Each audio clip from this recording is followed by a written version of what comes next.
Three ways to deal with this annoying issue. Number one, I want to understand what they want to do from the bottom. So one thing they want to do is to kick this leg through and get an underhook. Other thing they want to do, maybe is replace guard and bring this leg out, okay? So when I get here in the initial, first thing I want to do is bring the hand on the top and put it across the legs and blocking the bottom leg.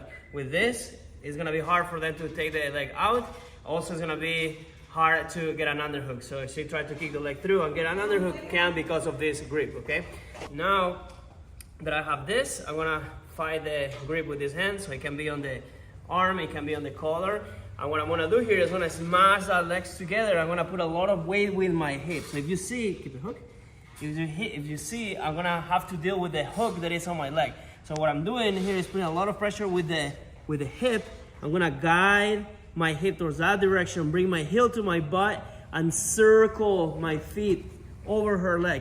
Once I clear that, then I can start passing, clear the legs, and finish on the top. Second one. The second one, maybe I couldn't smash the legs, it's a little bit open, so what I'm gonna do here is still block. I'm gonna do one block. I'm gonna bring my knee over the bottom leg.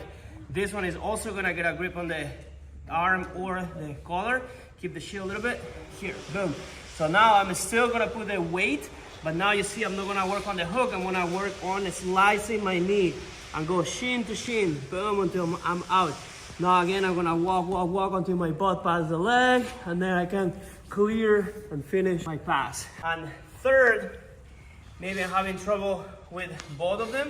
You don't have to commit here and drive forward. Maybe they're really good on this type of game. So what I'm gonna do, instead of like blocking, I'm gonna get a grip on the top, get a grip on the bottom leg, and I'm gonna bring her to headquarters. So I'm gonna get up, and now I'm changing the pass. So from here I can choose if I'm gonna re-enter for a knee slide, I'm gonna smash the legs, or maybe a simple X pass.